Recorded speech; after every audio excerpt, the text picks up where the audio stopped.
Alors, je ne sais pas si vous m'entendez, si vous êtes déjà dans le webinaire. N'hésitez pas à me le dire directement par message, parce que je ne sais pas si ça commence dans 4 minutes, si vous pouvez déjà m'entendre.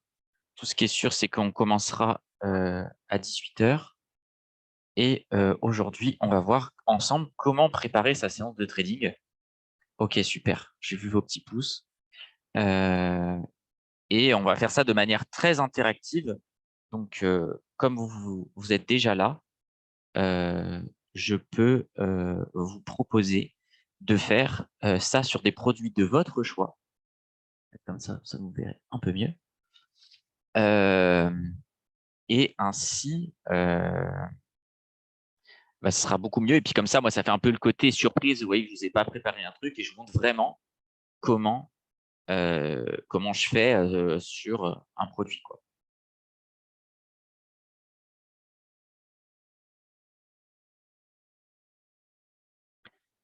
Normalement, vous devriez pouvoir écrire dans le chat. Alors moi, j'ai un point. Je vais voir si je peux. Ouais, je vais me renommer. Ça va être plus simple pour vous.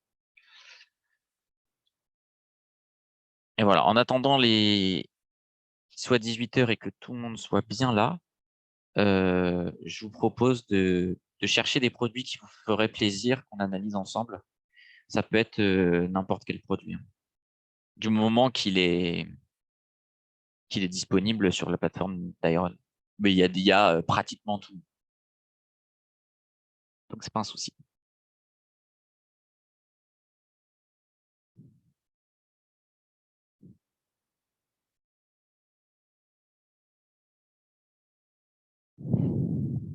Je fais juste un petit test, je regarde si vous pouvez réagir. Là, je vois que vous pouvez. J'ai pas l'impression que vous puissiez écrire. Je vois pas mal de réactions, mais écrire, pas encore.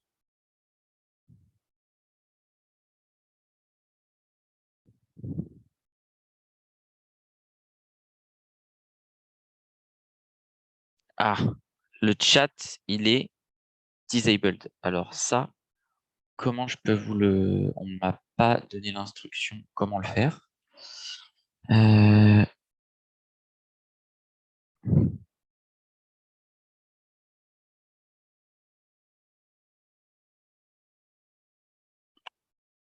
Alors... Ah, c'est bon. C'est bon, je vous ai activé le chat. Désolé, je suis pas un expert de Zoom. Mais là, normalement, vous pouvez écrire, chers amis. Ok, super. Donc oui, si vous avez des produits que vous voulez qu'on travaille, au début, on va faire de l'analyse fondamentale, donc ça va être bon pour tous les produits. Et après, si vous me dites, ah, moi, je préfère soit l'euro-dollar, je préfère soit les indices ou une action, il n'y a pas de problème. Après, là où je suis le plus fort, ça, on le fera, ce sera sur le Dow Jones, parce que c'est ce que j'ai le plus tradé. Donc, j'ai vraiment l'habitude. Le DAX aussi, je connais bien, mais le DAX, il est un peu piégeux. Le DAX, il peut vite coûter cher. Et mon but, c'est de faire quelque chose d'interactif que vous pouvez reproduire à la maison, surtout pour gagner de l'argent, mais de façon sereine, quoi. Pas faire des all-in, des trucs qui n'existent pas. C'est vraiment comment les traders professionnels travaillent. Alors, eh ben, on va commencer vu qu'il est 18 h. Du coup, bonjour à tous, Benjamin Moget. J'ai fait énormément de trucs. J'ai travaillé avec IronFX il y a plusieurs années et là, on recollabore ensemble. J'ai travaillé du coup chez des exchanges où je conseillais les plus gros clients français pour leur permettre de faire un trading le plus serein possible et le plus qualitatif. Après, j'ai travaillé chez Louis Dreyfus et en même temps, j'étais advisor chez Thomson Reuters. J'ai aidé à améliorer la plateforme qui aujourd'hui s'appelle Refinitiv. Et, euh, et après, j'ai travaillé du coup chez Louis Dreyfus où j'étais trader de pétrole, surtout en physique, mais je faisais aussi un peu de papier avec 150 millions de dollars. Donc ça envoyait quand même.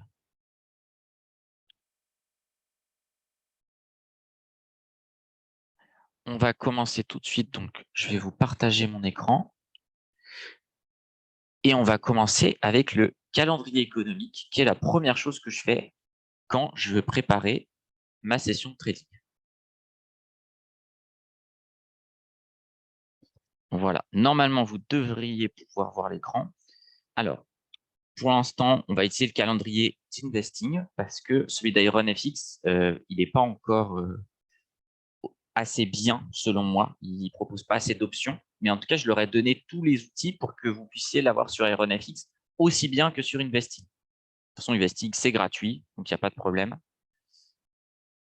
Alors, ce que je fais, je regarde mon petit calendrier économique. Première chose que je vais faire, c'est appliquer des filtres parce qu'il y a plein de choses dont on s'en fout. Et ça va être un des drivers. On va chercher en fait ce qui nous intéresse le plus. Du coup, j'ai mis Allemagne, États-Unis, France. J'ai viré Espagne parce que c'est pas trop un driver, mais vous pouvez le rajouter. Ça, c'est un peu personnel, mais c'est pas déconnant de le mettre. Là, tout ça, ça nous sert à rien. Royaume-Uni, bien sûr. Tout ça, on s'en fout.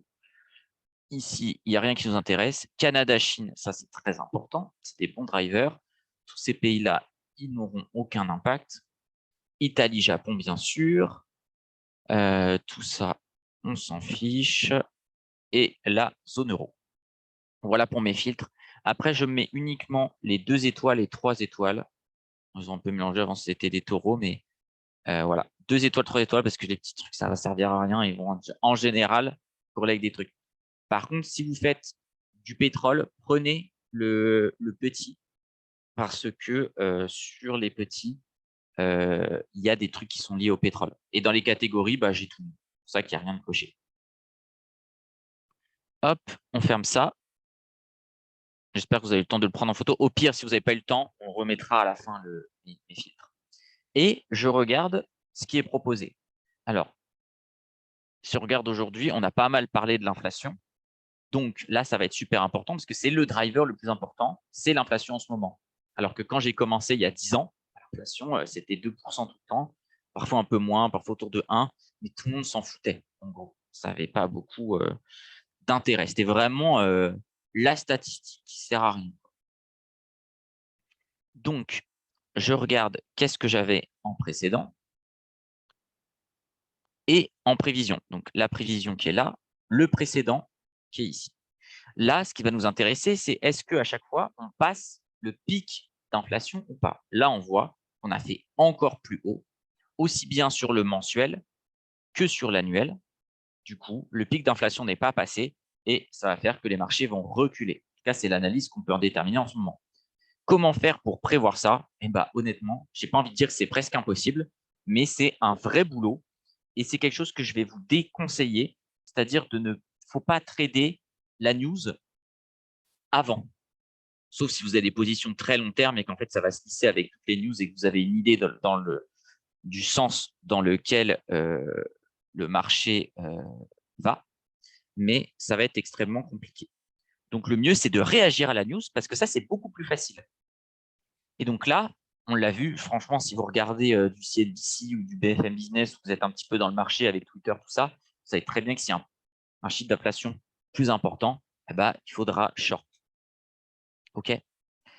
Autre indication, on sait aussi qu'en ce moment, l'inflation, je vous l'ai dit tout à l'heure, que c'était un driver très important et que ça ne s'améliore pas. Je crois que ça aussi, on peut le voir dans notre vie quotidienne. Donc, il y avait de très grandes chances que ce chiffre allait dans ce sens-là.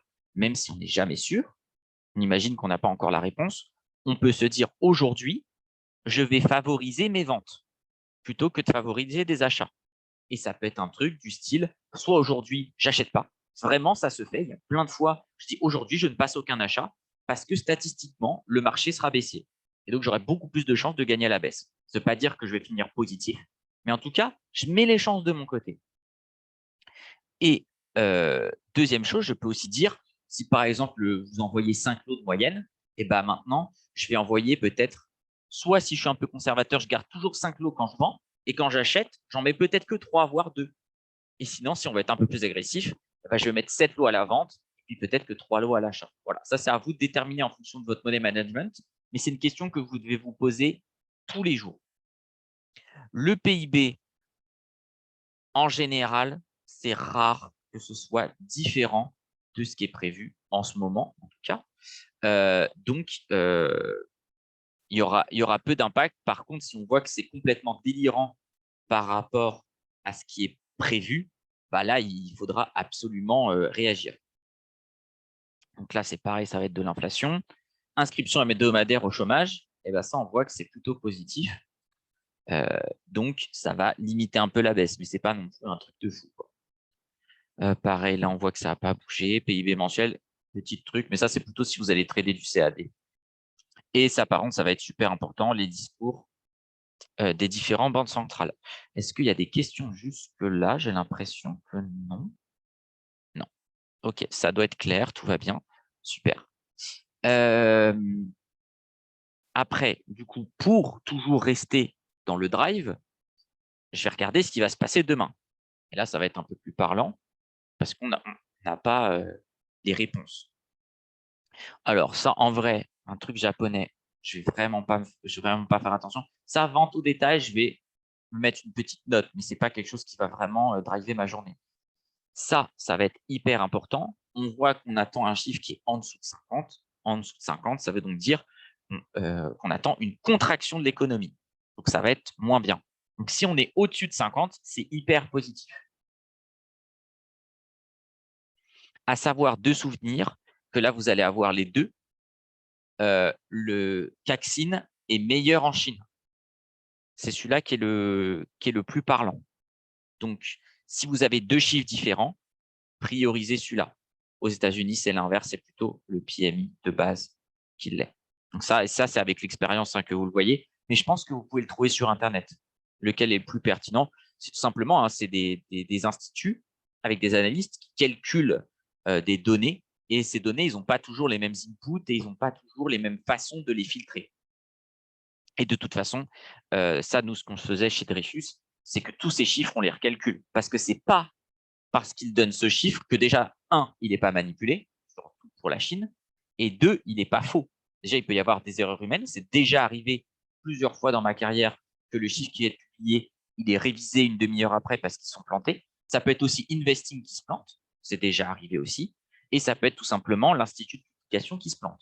Donc, il faut faire attention avec les chiffres. Par contre, en général, quand c'est publié, c'est assez juste. Si vous voulez être sûr, mettez-vous deux sources. Comme ça, vous voyez qu'Investing, ce n'est pas planté. C'est déjà arrivé, mais c'est quand même assez rare. En général, moi, ce que j'aime bien pour avoir les news, c'est l'application CNBC. Elle est vraiment top. Vous mettez les feeds qui vous intéressent et ça va vous donner vraiment le meilleur de l'info en continu. C'est gratuit, bien sûr. Donc là, comme je vous l'ai dit, PIB anglais, il y a peu de chances que ce soit différent, même si, pareil, on va se faire une petite note. Comme le GBP a beaucoup évolué ces derniers temps, peut-être que ces chiffres vont être un peu surprenants. Vente au détail en Allemagne, ça va être super important.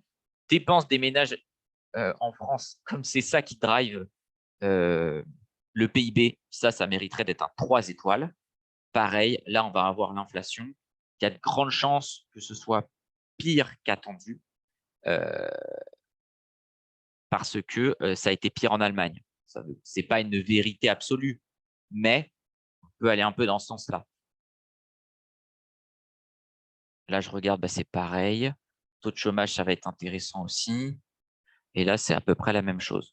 Donc aujourd'hui, on voit qu'on a déjà, enfin si on prend, aujourd'hui, on a vu qu'on avait des chiffres qui étaient globalement mauvais, à part sur le chômage. Donc, on peut anticiper que ce sera globalement mauvais demain.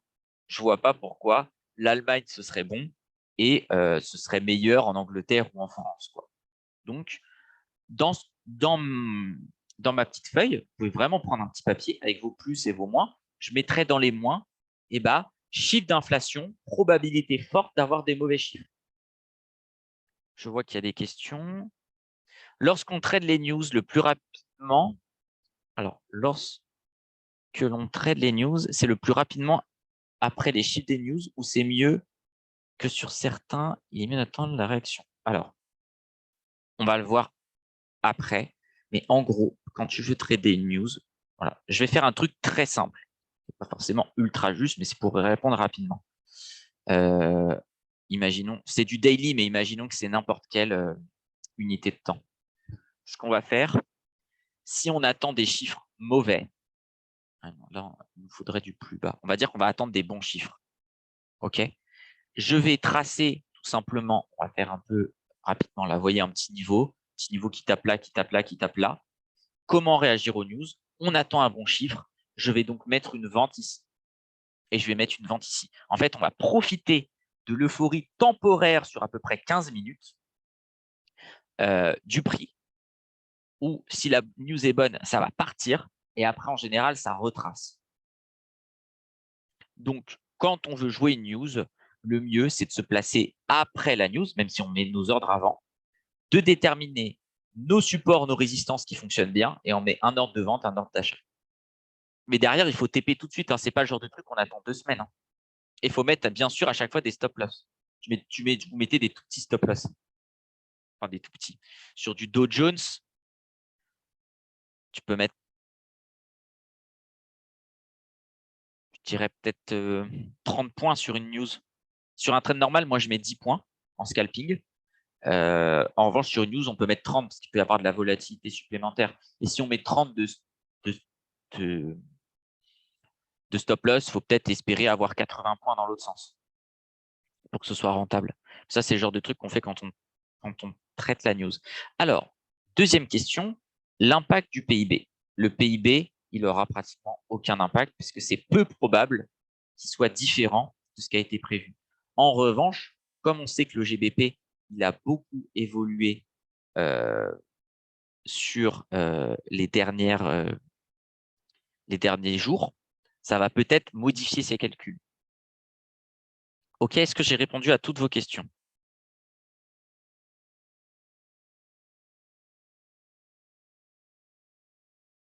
J'en profite aussi pour vous rappeler que quand c'est des périodes de forte volatilité comme ça, vos stop-loss peuvent être tapés beaucoup plus loin que ce qui est prévu. Mais il faut quand même en mettre. Il ne faut jamais faire un trade sans stop-loss. Jamais. Ça n'a aucun sens. En fait, tous les trades où vous allez mettre des stop-loss, vous n'allez plus vous en souvenir, alors que les trades où vous en avez mis, les trades où vous n'en avez pas mis, vous allez vous en souvenir toute votre vie parce que vous allez perdre beaucoup. Je vous mets le lien dans le chat. OK? Alors, je referme la petite discussion. Comme ça, on peut se concentrer sur la suite. Et après, c'est aussi bien de regarder qu'est-ce qui va être important cette semaine. Donc là, c'est une enquête où on va interroger les grands dirigeants de sociétés allemandes pour savoir s'ils ont une perspective sur l'économie positive. Et ça donne un score derrière. Là, on voit qu'en gros, on a des réunions de banque centrale. On imagine qu'on n'a pas les news. On n'a pas la réponse parce qu'on vous fait ça jeudi, mais on peut faire ça pour la semaine prochaine si vous voulez. Ça peut-être vous être plus utile. Je bois un petit coup d'eau et on enchaîne tout de suite.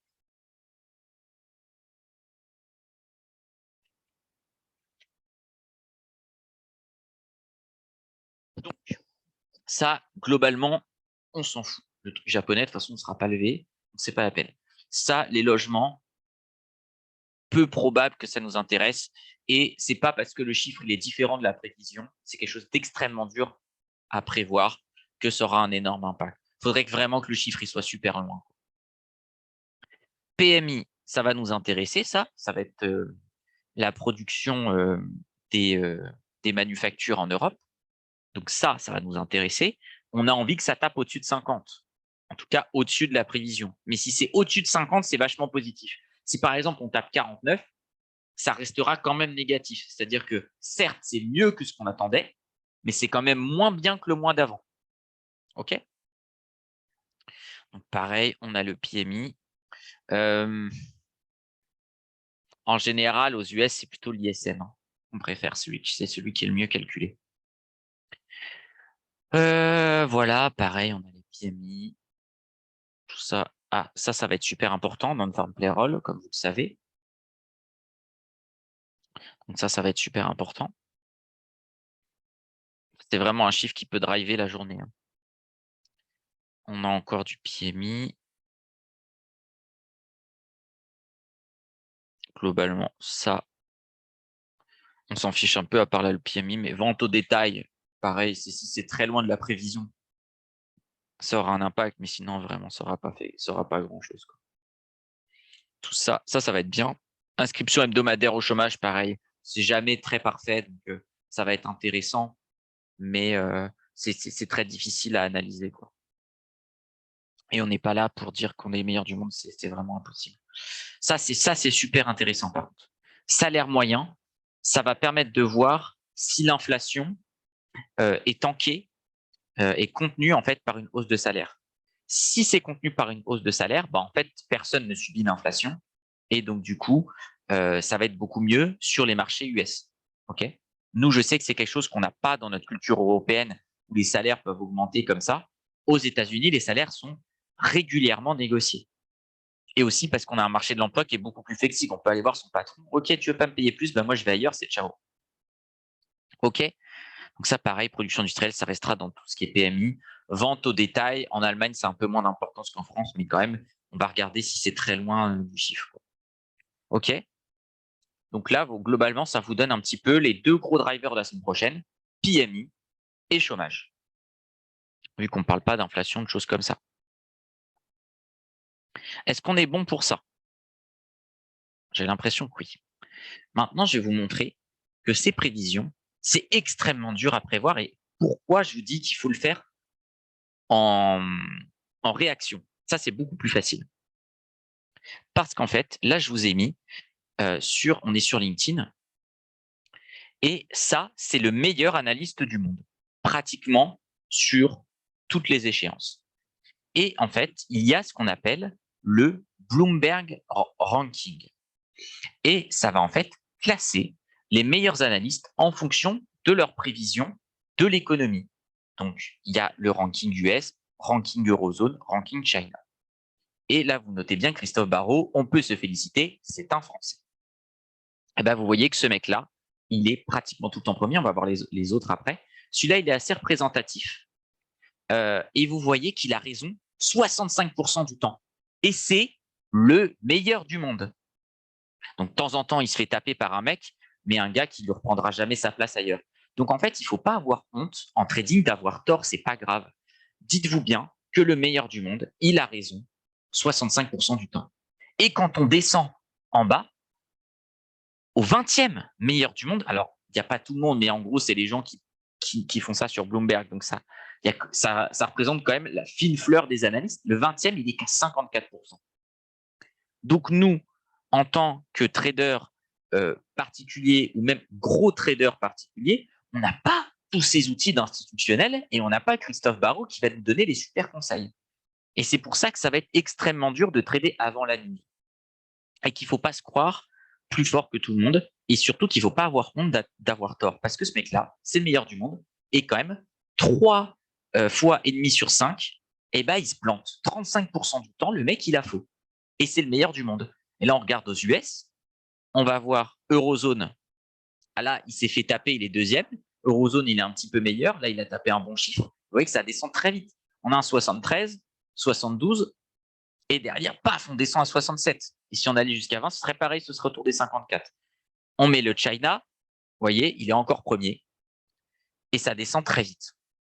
OK? Donc, n'ayez pas honte. Soyez humble par rapport au marché parce que c'est très difficile. Et souvent, ça, c'est un chiffre que personne connaît, que personne regarde.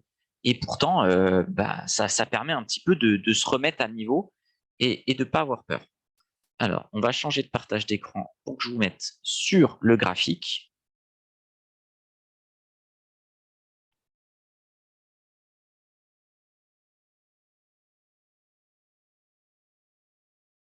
Et en attendant qu'on se mette sur le graphique, je vais vous demander de commencer à réfléchir à ce qu'on analyse un produit ensemble de votre choix.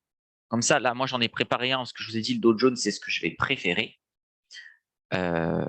Et après, on peut faire n'importe quel produit. Comme ça, vous voyez, c'est un truc à chaud que je n'aurais pas préparé. Et ce sera un petit peu plus,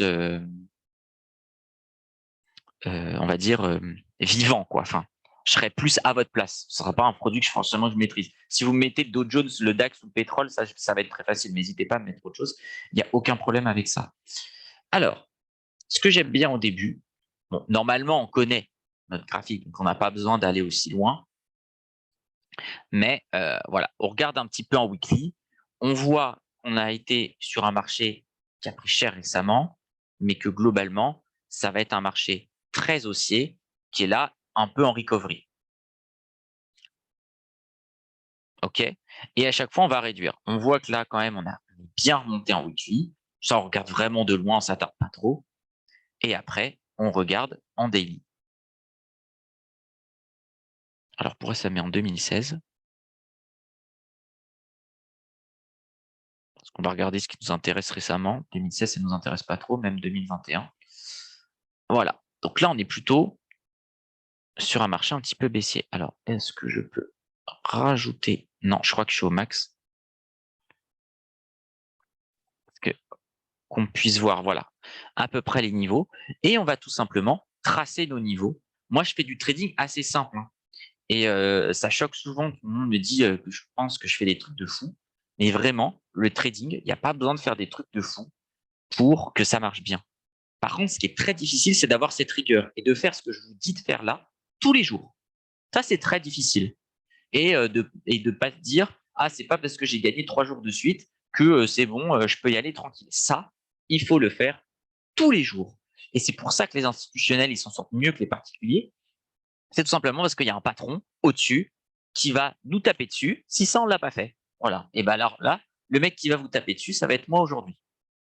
Et pensez à moi quand vous faites vos sessions de trading. N'ayez pas la flemme. Et vous avez le droit aussi d'avoir une vie privée. Hein. C'est pas parce que vous n'avez pas eu le temps un jour, bah, vous ne tradez pas. C'est pas grave. Et vous verrez qu'en général, ça va vous coûter moins cher que de trader. Donc, on va tracer nos niveaux. Là, moi, j'en vois un tout de suite, qui est ici. On voit qu'il ne colle pas trop. Alors, on va essayer de le décaler un petit peu. Alors, ça fait longtemps que je peux utiliser MT4. Avant, j'utilisais plus sur MT5, ce qui est globalement pareil, mais c'est juste qu'il y a quelques petits trucs qui changent. Là, je vois que les niveaux, il faut les tracer assez bien. On voit que ça collait pas nickel, donc on va le mettre entre les deux. Voilà. On va dire que ça, c'est un petit peu d'excès. Là, on est un petit peu dans l'excès aussi. Mais globalement, en fait, il faut que ça touche le plus de points possible. Là, ça me semble cohérent, quoi. Ici, à mon avis, on ne doit pas être très, très loin. Que je regarde. Ouais, on a 150 points. Et 150 points de Dow Jones, c'est rien, c'est 0,5%. Donc, et là, pareil, on a, euh, on a 200 points, quoi. Donc, ça va, c'est correct. OK? Donc, on trace nos premiers niveaux. Et là, ça va être des niveaux très long terme, mais c'est bien de les avoir en tête, en fait, d'avoir nos objectifs. On sait que là, si ça craque, pouf, ça va être dur, hein, parce que les niveaux qui ressemblent à rien, là, un peu comme ça, on va dire, alors, on va se mettre un niveau comme ça. J'aime bien après changer, éditer. Voilà, on va se mettre un niveau orange.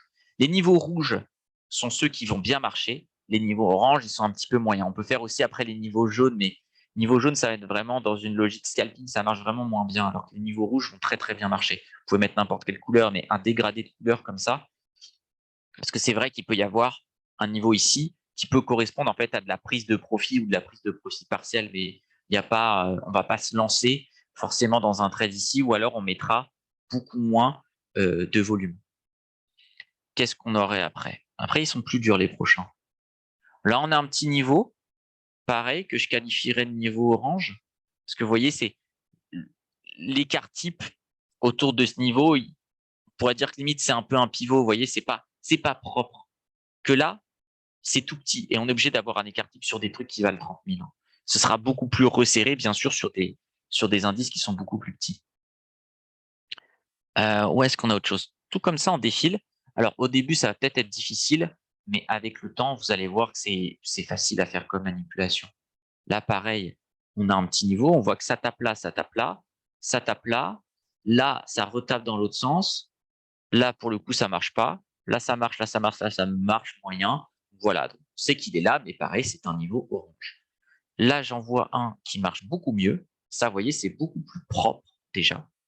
C'est pas encore, on pourrait dire que c'est un orange orangé. Il n'est pas exceptionnel, mais on va le laisser en orange. Et là, je dirais que plutôt on a une sorte de zone là. Ça, on va le travailler en tant que zone. C'est un peu différent. C'est une zone un petit peu d'hésitation où ça va être beaucoup plus simple de faire du scalping. que là, par exemple, entre ces deux zones, scalper, ça va être super dur. On peut scalper, mais que dans un sens. Par exemple, si on voit que ça craque là, ici, et que ça se met à baisser, on peut scalper, mais qu'à la vente. Et ça va bien marcher. Mais on ne va pas essayer de scalper à l'achat. On va avoir beaucoup de pertes et ça ne va pas être bon. Et après, on a un super niveau ici. Donc celui-là qui est vraiment un niveau rouge. J'espère que c'est la bonne line, mais normalement, oui. Yes, nickel. Et on a notre top niveau qui est là, qu'on peut laisser aussi en rouge. Alors, c'est dommage, peut-être qu'on peut les bouger ici. Non. Sur MT5, c'est un peu mieux foutu. C'est pas grave. Il mériterait d'être un peu plus bas, mais voilà. Et là, avec ça, ça va nous donner une bonne idée. Après, on regarde le H4. H4 qui marche pas mal. On voit en H4 que ce qu'on a dessiné, c'est plutôt bien. Alors, moi, je n'aime pas les trendlines. Hein. Ça, pour moi, ça marche pas du tout. C'est trop difficile. Et puis, de toute façon, la façon dont tu vas tracer ta trendline va faire que tu as des tangentes différentes. Et donc, si tu commences par exemple, en partant de ce point ici pour aller à ce point-là, tu n'auras pas la même trendline que si tu commences de celui-là pour aller à celui-là. Donc, c'est beaucoup moins efficace. Et là, on pourrait essayer, par exemple, de corriger un petit peu nos niveaux. Celui-là, il mériterait d'être un petit peu abaissé. On pourrait en rajouter là un niveau de circonstance aussi ici, qui là mérite d'être rouge, selon moi. Quand on le voit ici en daily, il marche quand même assez bien. Là, on en a un ici qui est un rouge orangé. Il faudra faire attention, quoi. On va se souvenir, quoi. 35 000, on sait que c'est des zones difficiles.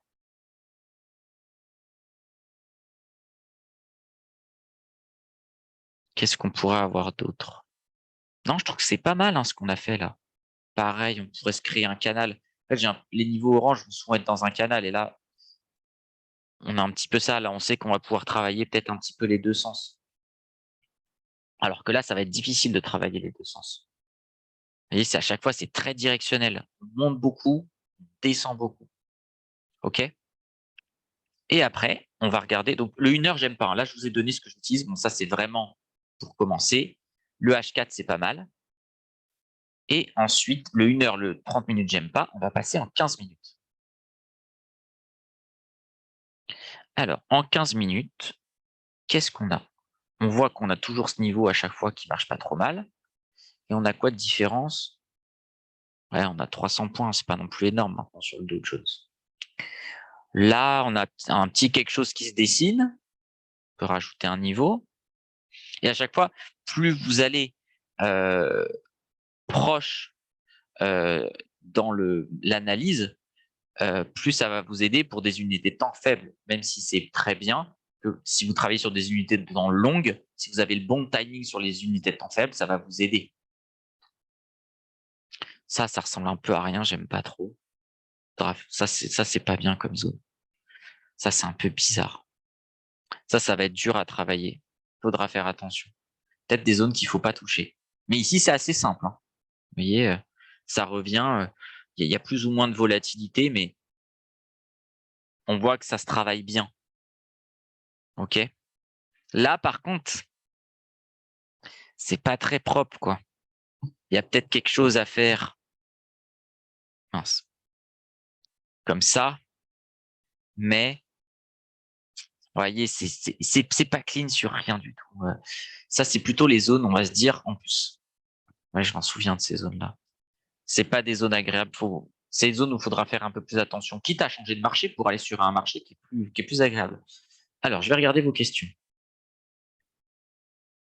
Ok, bah, je voulais tous que j'analyse le God, on va le faire. Le God, c'est pas ce que je préfère, mais du coup, ça va être intéressant. Application pour la news, c'est Investing. Il est dans le chat, le lien. Donc, tu peux le retrouver très facilement. Après, on regardera un petit peu le pétrole. Mais juste avant, on va regarder un truc qui va driver à peu près tous les marchés. C'est la volatilité. Ça va nous aider vous vous souvenez dans la petite feuille, les plus et moins, ça va nous donner un petit peu le sens du marché. Alors, le problème, ça pareil, je l'aurais dit sur Aeronafix, ça va être dur à analyser parce qu'on n'a pas assez de recul. Hop, du coup, je vais arrêter le partage. et je vais vous remettre sur le VIX. Parce que le VIX, on aime bien l'analyser sur une unité de temps assez longue parce que ça parlera beaucoup plus. Alors, je configure juste le graphique. Et je suis à vous. Ça, c'est le genre de truc qu'on va aimer regarder en graphique mensuel, en fait.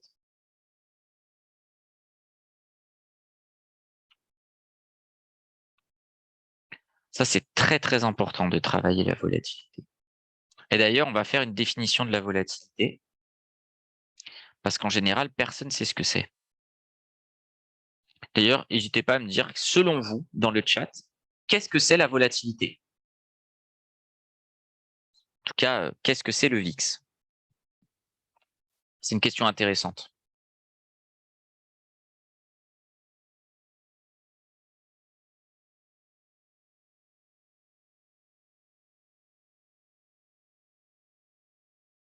Si vous ne savez pas, c'est pas grave. Shaima,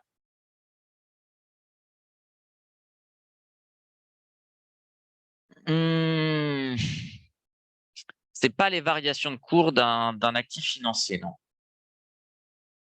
C'est ça qui est fou, c'est que il y a peu de gens qui savent vraiment ce que c'est. Bon, du coup, je vais vous donner la réponse parce que je pense que la plupart des gens vont répondre la même chose que Shaima.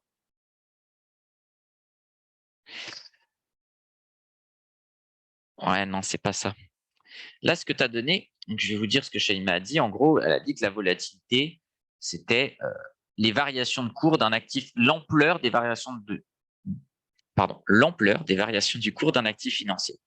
Et ben en fait, en trading, c'est pas du tout ça.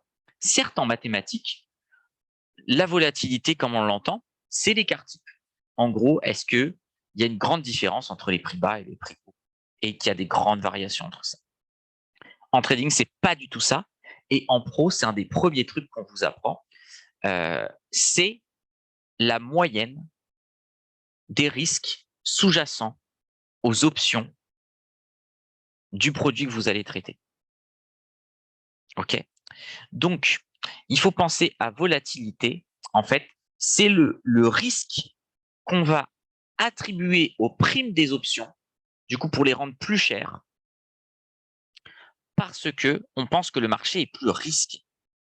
Ce qui veut dire que si vous avez un marché qui explose à la hausse, je sais pas, qui pourrait prendre, je sais pas, j'ai une bêtise, 50% à la hausse en une journée, c'est extrêmement rare. Ça arrive en période de guerre, mais en période de guerre dans lesquelles les grandes puissances sont impliquées, eh bien, vous allez avoir votre volatilité qui baisse. Et ça veut bien dire que la volatilité, ça n'a rien à voir avec l'amplitude. C'est une question de risque. Quel est le risque que les institutionnels vont pricer sur le marché? Et donc, plus vous allez avoir un risque qui est important, une tension qui est importante sur le marché, c'est pour ça qu'on l'appelle l'indice de la peur, plus vous allez avoir cette valeur qui monte.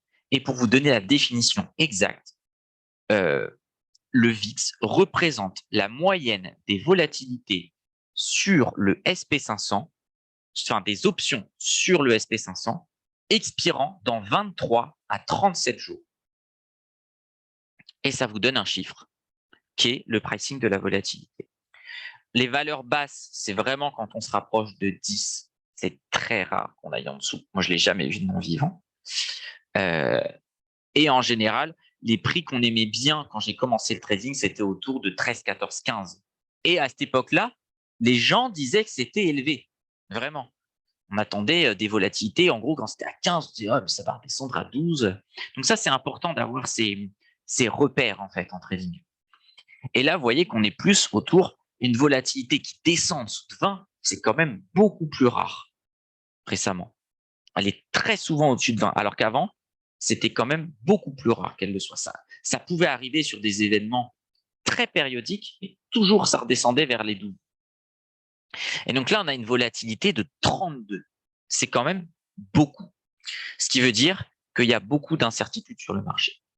Et alors, comment on peut utiliser ce produit pour trader nos autres nos autres produits. Parce que c'est très difficile. Je vous recommande pas de trader le VIX, c'est extrêmement difficile. Vous avez plus de chances de vous faire avoir que de gagner de l'argent. C'est vraiment très exotique et très particulier. Eh bien, on va regarder le VIX par rapport au cours d'un autre actif. Et je vais vous dire un exemple. Par exemple, si on a le Dow Jones qui est à 20 000 avec un VIX à 30, par exemple. OK, on prend la donnée, on la met de côté. Il se passe plein de choses.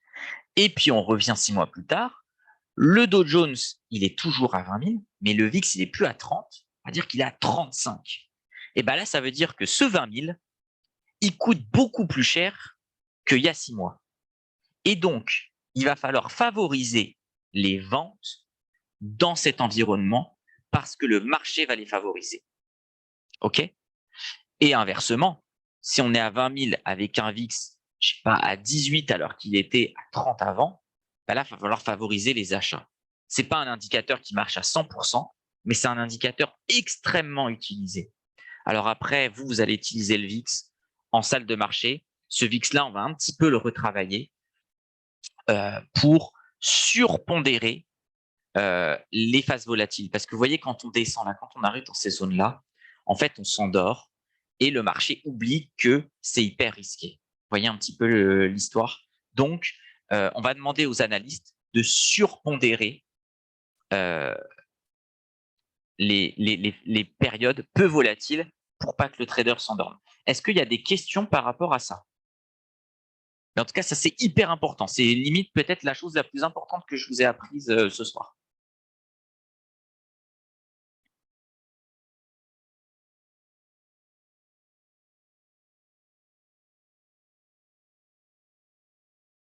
En attendant, je vais arrêter le partage et on va retourner sur le partage du graphique. La définition, alors, ça va vraiment, et c'est très technique, hein, donc tu vas pouvoir l'utiliser que dans les soirées où les gens sont très forts, en gros. C'est la définition du VIX. C'est la volatilité des options sur le SP500 expirant dans 23 à 37 jours. Alors, je vais retourner sur MT4. Voilà. Mais en tout cas, vous l'avez ici. Et donc, si vous connaissez le VIX et que vous avez l'habitude, bah, vous pouvez vous mettre votre VIX en daily, si vous l'avez analysé depuis longtemps, et puis utiliser là, le graphique d'Ironfx parce que vous connaissez parfaitement la valeur du VIX. Et vous savez très bien que, par exemple, là, si ça monte, ben voilà, ça va expliquer telle chose par rapport au marché.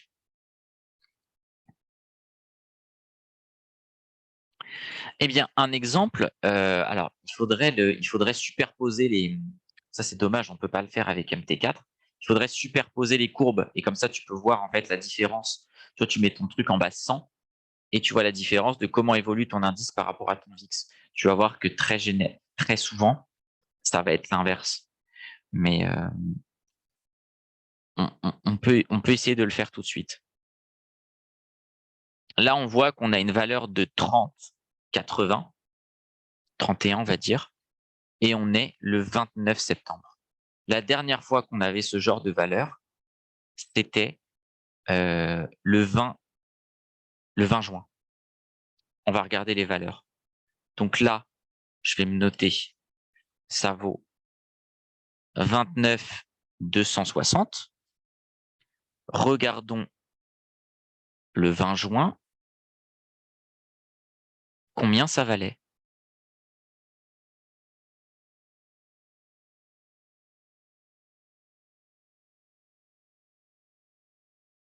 Ça valait 30 000.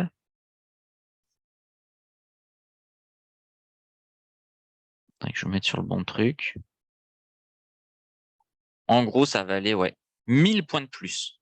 Donc là, on peut se dire, dans notre stratégie, qu'à ces niveaux de VIX, eh bien, c'est moins risqué. Là, on a la suite, mais vous comprenez après, c'est pour faire vos stratégies. C'est moins risqué d'acheter aujourd'hui du Dow Jones à 29 000 avec ses paramètres de volatilité qui ne l'était en juin, tout simplement. Comme ça que ça s'analyse. Après, on verra, mais on a un webinaire, je crois que c'est le dernier, un webinaire spécialisé sur la volatilité et comment on peut, avec des calculs simples que vous pouvez refaire sur Excel, vous pouvez aller encore plus loin. Mais là, on va pas le voir aujourd'hui parce que ça c'est un peu trop deep. Mais on a un webinaire spécial volatilité justement parce que c'est très, très important. Mais est-ce que du coup, j'ai répondu à ta question, Oussama? Il faut vraiment que tu l'analyses comme ça. Tu regardes par rapport à différents niveaux, tu compares ton VIX par rapport à ton indice. Et ça va paraître pour tout, quoi. Ok, super. Alors, maintenant, on va voir le gold. Alors, pour info, pour les nouveaux, pour avoir accès à tous les produits, parce que vous ne les avez pas accès comme ça, c'est une petite manie. Vous allez sur votre MT4 observation du marché, qui est le petit outil ici. Vous faites clic droit, je l'ai fait tout à l'heure. Vous faites montrer tout, parce que sinon vous n'avez pas tout. Regardez, si je fais cacher tout, j'ai beaucoup moins de produits. Bon, là, ça me met que ce que j'ai gardé, mais ça t'en met moins de base. Quand tu ouvres la première fois ton MT4, ça te met presque tous les produits, mais pas tout. Si tu les veux tous, tu fais montrer tout. Et là, tu as accès à tout. On fait donc nouveau graphique. Commodity, je suppose qu'il y a dedans. Ah non, ça va être...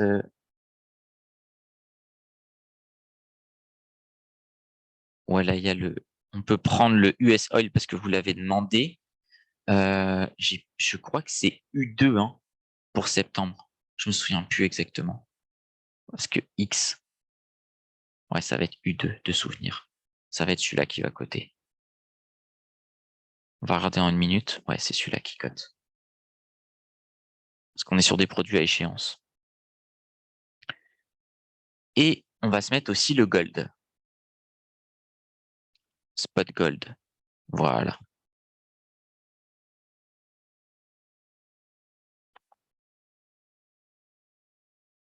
Ah oui, on vient de me dire que vous aviez demandé le cash. Alors. Spot commodity sûrement. Voilà, WTI cash. Comme ça, on prend exactement ce que vous souhaitez. Alors, on va commencer par le gold parce que vous étiez beaucoup à le demander. On vire ça. On se souvient de tout ce qu'on a travaillé durant la séance, ce sera exactement pareil. Et un des trucs que je peux vous expliquer sur le gold, qui n'était pas évident il y a quelques années, mais qui aujourd'hui fonctionne comme ça.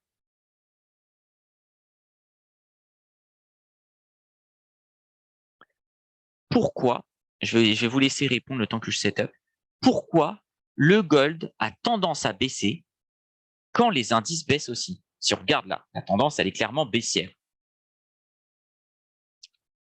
Et là, en daily, la tendance, c'est exact. Vous voyez, c'est quasiment le même graphique. Alors qu'on dit que l'or est une valeur refuge. Je vous pose la question. Si vous n'avez pas la réponse, je vais vous répondre tout de suite. Je vous laisse une toute petite minute pour répondre.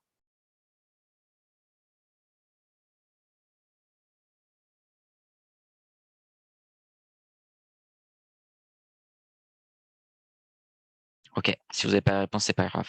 C'est parce qu'en fait, en ce moment, ça fait ça depuis quelques années, hein, je dirais depuis 2018-2019.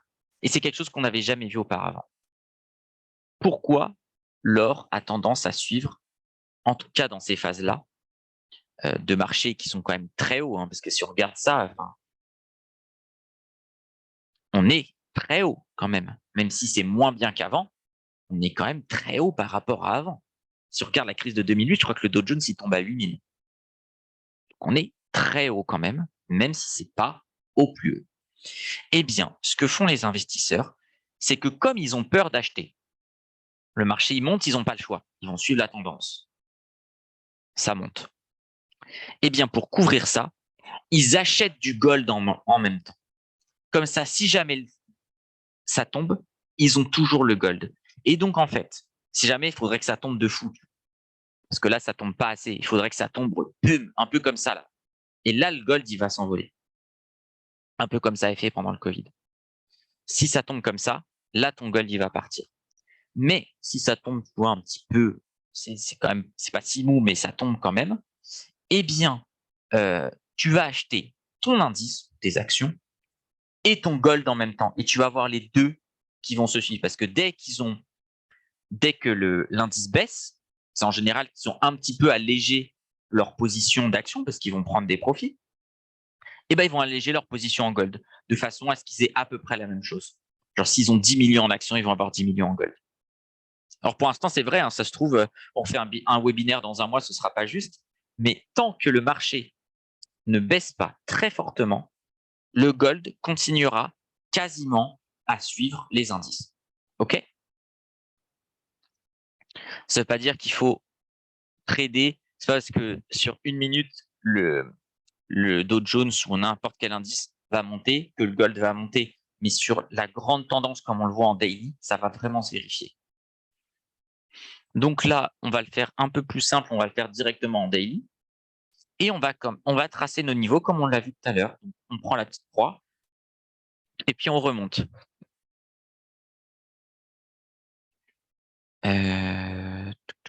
Là, ça marche bien, je trouve. Ça tape une fois, deux fois, trois fois, quatre fois. Et là, on a un petit point pivot. Peut-être que ça, c'est de l'extension, mais je trouve qu'il marche bien. Ça, c'est un niveau rouge. Là, on a quoi? Ça, c'est pas terrible, par exemple. Ça pourrait être un niveau orange. Clac. Lister les objets. On prend le dernier, éditer. Et on met orange. Parce que c'est important de noter qu'il est là, mais qu'il n'est pas parfait. Ça marche bien en revanche. Vous voyez, parfois, il est dépassé, mais quand il est dépassé, c'est franchement. C'est pas comme le niveau orange. Le niveau orange, c'est plus un pivot. Donc celui-là, il va mériter d'être en rouge.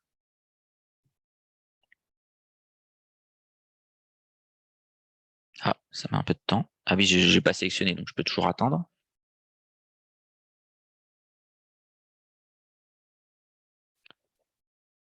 Hop, on remonte. Là, il n'y a rien. Là, il y a quelque chose, mais vous voyez, c'est pas très propre. C'est comme si on allait avoir, en fait, on va mettre deux niveaux orange.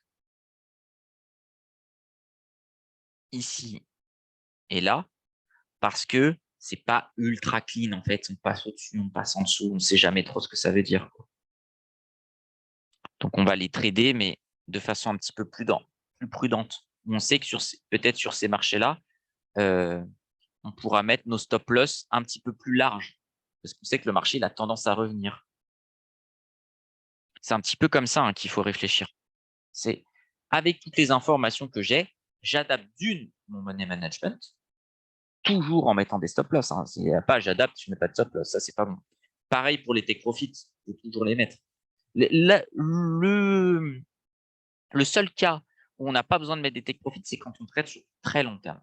Si vous faites des trades à plusieurs années, là, je peux comprendre que c'est très difficile de définir un objectif. Et du coup, on peut se dire, bah, j'attends de voir où ça va nous. Ça, je veux bien. Mais il n'y a aucun scénario où on ne met pas de stop loss. Vraiment aucun.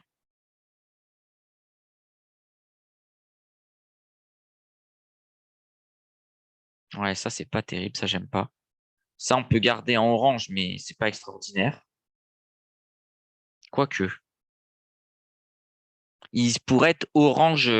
En gros, c'est là où on pourrait dire, bah, ceux-là, ils sont rouges, ceux-là, ils sont jaunes, et celui-là, il pourrait être en orange. Vous voyez, il est orange-rouge, quoi.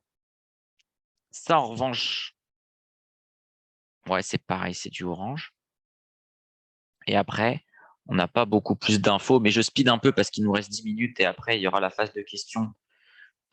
Plus on doit travailler encore le WTI. Et puis celui-là, on ne sait pas. Donc, on va dire qu'on n'a pas l'info et qu'on le met en rouge là-haut. Et tout ça, il ne faut pas hésiter quand on sent qu'on change de marché.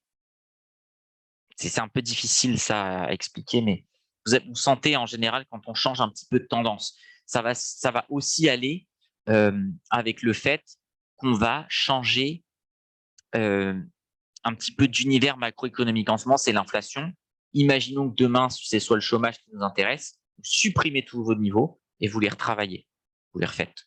C'est ça, il n'y a pas besoin de le faire tous les jours. mais peut-être que ça peut être intéressant de le faire toutes les semaines. OK? Et là, après, on a nos zones. Donc là, sur le gold, laissez-moi un petit peu réfléchir comment je le travaillerai, le gold.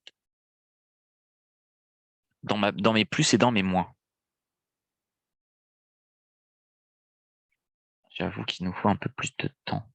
Voir un peu ce que ça raconte là.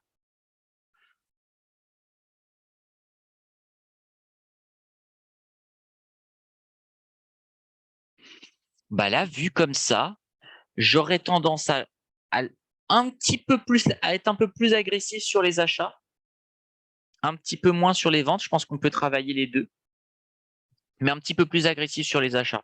C'est-à-dire que j'ai un peu moins peur. Je sais pas si, par exemple, voilà. Vous voyez, on a un niveau ici. Vous voyez, ça tape une fois, là ça marche pas non plus tout le temps. Là ça tient, parce que c'est comme je vous l'ai dit, on est quand même sur un très gros produit, donc il faut se laisser un peu de marge. Là ça marche, là ça craque, voilà, pas de problème. Là ça marche, là pareil ça craque.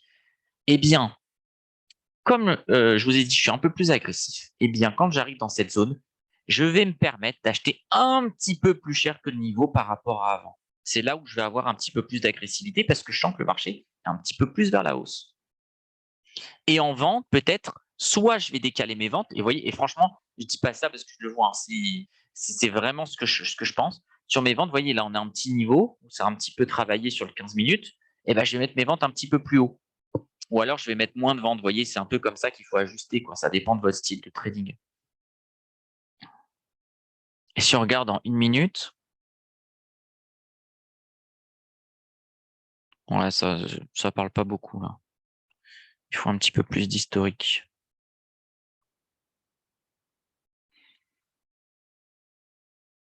Ouais, vous voyez, on redescend, mais on est allé un peu plus haut. Voilà comment je travaillerais, en gros, si je devais trader du gold demain. Un petit peu plus agressif sur mes achats, un peu plus temporisé sur mes ventes. Et après, c'est à vous de voir avec votre money management. Peut-être qu'on peut mettre un peu plus à l'achat, un peu moins à la vente. Mais en tout cas, c'est une zone qu'on peut travailler en scalping. Et, euh, et qu'est-ce que je veux dire? On peut les travailler en scalping et dans les deux sens. Voilà. Il y a pas d'interdiction de travailler un sens. En revanche, ce qu'il faut super bien noter, c'est que si on craque là, ici, les prochains niveaux, ils sont quand même bas. De là à là, j'achète pas. J'achèterai à partir de là. Là, c'est que des ventes. Ça, c'est hyper important. Quitte à louper des trades, c'est sûr que ça va remonter, ça va baisser, ça va remonter comme ça. J'en veux pas des achats. Parce que toutes les fois où ça va pas remonter, où en fait, on va croire, ah là, mais il y a un petit niveau, paf, ça craque.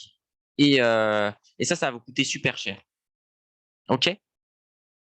Est-ce qu'il y a des questions sur le gold? Parce qu'après, il va nous rester 5 minutes. On va faire le WTI.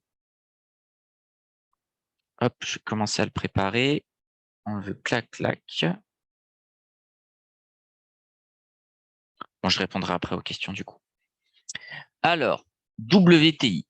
Regardons très rapidement. On sait qu'il est en turbo hausse avec un petit retrait.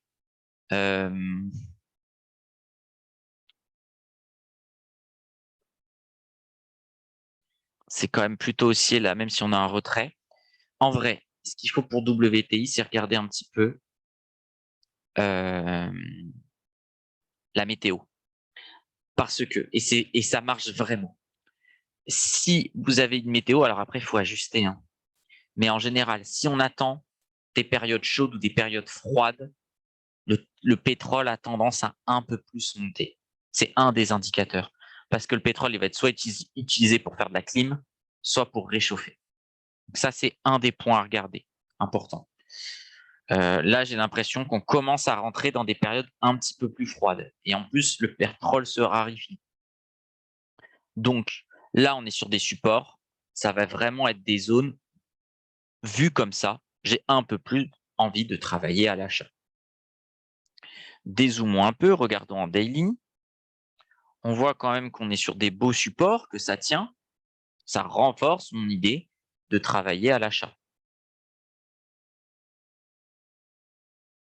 Regardons sur le H4.